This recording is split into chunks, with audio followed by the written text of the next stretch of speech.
All right, son. So it seems we may have made a mistake in the heaviest GT video. We did. Find out what it is in today's video.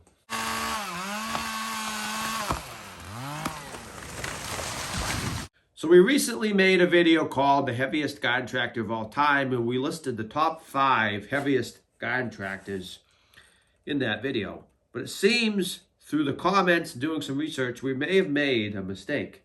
We did.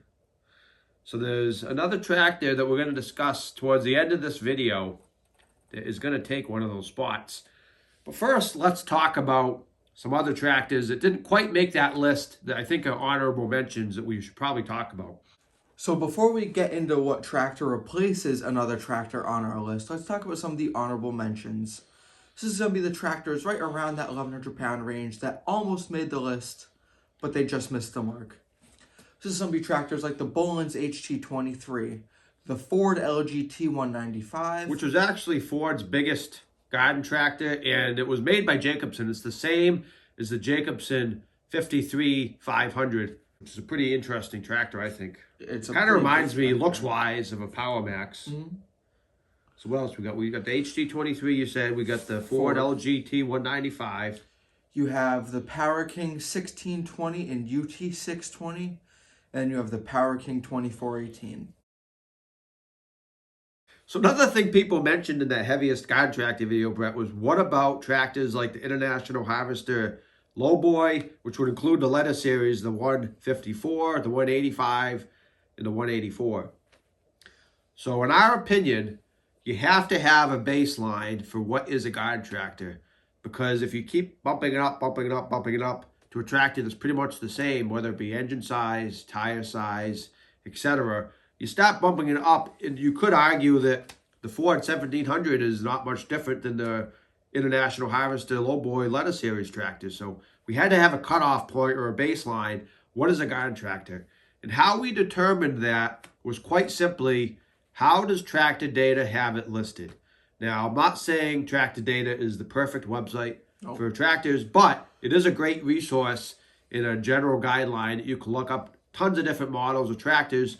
It will show you all kinds of features like the engine size, transmission details, the physical size, which includes the wheelbase, the length, the weight, the height, tire size. So you have to start somewhere, and that's where we looked up some of the information for some of the tractors that we didn't know off the top of our heads.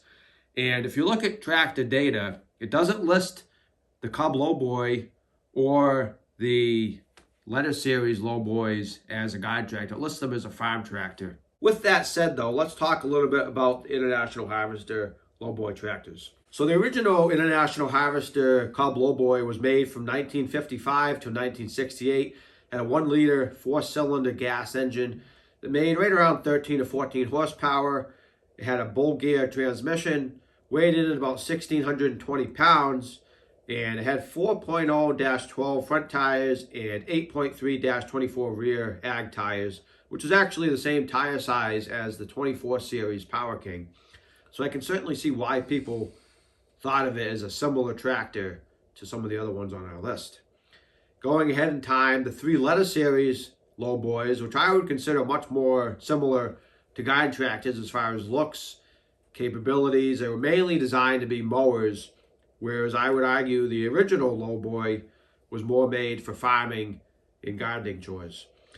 But the Lowboys came with 3 models, the first of which was the 154, which is a 15 horsepower, again, 1-liter 4-cylinder engine. That was made from 1968 until 1974, and it weighed in at about 1,480 pounds. The 185 Lowboy picked up where the 154 left off and was made from 74 to 76. It again featured a 15 horsepower 1-liter 4-cylinder gas engine, and it weighed in at 1,497 pounds. And ending off, the letter series Lowboys would have been the, in our opinion, most desirable of the Lowboys, and that was the 184 Lowboy. It was made from 77 until 1980, had an 18 horsepower 1-liter 4-cylinder engine, and it weighed in at 1,620 pounds. And if you look at these tractors and pictures of them, they really do look like overgrown garden tractors. But, like we said, Tractor Data lists them as farm tractors, so that's why we did not include them on our list. All right, to get on with the show, Now we're going to talk about the tractor that we forgot about and we didn't include in the list, which is considered a garden tractor. And I believe it would have went to number 2 in the list, almost taking that top spot. And that is going to be the Strongland 2474. Get into a little bit of history. SpeedX was started by Harold Pond, who would have been the brother of Wheelhorse founder Elmer Pond. And he started SpeedX right around 1935 to 1938 range. He started out with a Model B. SpeedX was his first tractor. And SpeedX made tractors for a lot of years. And in the year roughly 2000 is when Armstrong Tractor out of Pennsylvania bought SpeedX. And they started producing Strongland tractors. So Strongland, in our research, really marketed themselves towards the export market. These machines really were kind of almost similar like the Japanese tractors that we talked about a few weeks ago in our Why No One Buys Garden Tractors Anymore. If you want to see that video, where should they click? Should click up here or maybe up here. Somewhere up. So the Strongland tractors are really pretty impressive looking tractors, and they were much bigger, as you can see, than your traditional garden tractor. So the Strongland tractors were really designed after the big SpeedX tractors like the 32 series SpeedX.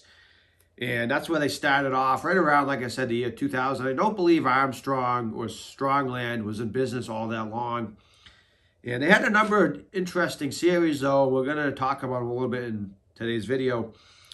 So they had the 32 series, which, like I said, would have really been modeled after like the SpeedX 1632, 1832, etc. They had the 72 series, and they had the 74 series, which is going to be that top spot tractor of theirs as far as weight. And it's the tractor that would have taken over the number 2 spot in last week's video about the heaviest garden tractor ever made. If you look at some of the specs for the Strongland 2474, it was a quite impressive tractor. So they actually offered 3 different engines for the Strongland 2474. You could get either A, a 25 horsepower Kohler Command, B, a 24 horsepower Onan Performer, or C, a 21 horsepower Lombardini diesel. They also offered a Category 1 3-point hitch, a 66-inch mowing deck, and you could get different tire choices. You could either get 31 by 15.5 by 15 rear tires like the Power Max High Flotations had, or you could get 9.5 16 ag tires in the back. And the weight would have been an impressive 1,575 pounds, which, like we said, would have put it in that number 2 spot in last week's list. Right ahead of the GMT 9000 and right behind the Ingersoll 7020.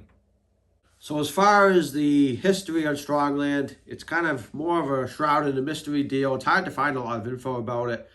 But I believe they ended up turning the tractors from red to green. They came out with some interesting series like the 7000 series, which, like I said, would have been green. And they had big 4-wheel drive models. And they were really trying to compete with some of those foreign tractor makers. But I don't believe it worked out all that great. They closed shop. And it's one of those brands and tractors a lot of people have probably never heard of, but they're pretty interesting nonetheless. And we thought it was worth giving them a mention in today's video. So I actually have a quick question for you, Dad. All right. If you were to get a brand new Strongland 2474, which engine would you get in it? Ooh, that's a good question. I feel like the Kohler Command would have probably been the cheapest option. It probably would have been easiest to get parts for. Yeah. Onan, I have and have had multiple Onan engines. Those are real torquey, tough engines, but they're getting harder to find parts for, and they can be a little more finicky. I've never owned a Lombardini diesel. I don't really know much about them, but obviously diesel power plants are obviously more torque and probably better on fuel than your gas. So I'm going to say I probably would have gotten either the Onan or the Lombardini diesel. Just for bragging's sake, I'm going to say the Lombardini diesel. Good answer. I can't disagree. I hope you enjoyed what I would consider part 2 of the heaviest garden tractor ever made. And let us know if you have any particular topics or brands or models you want us to discuss in future videos. So until next time, have a good one, friends. We certainly hope you guys are enjoying these Tractor Talk videos. If you are, please consider checking out the videos on your screen.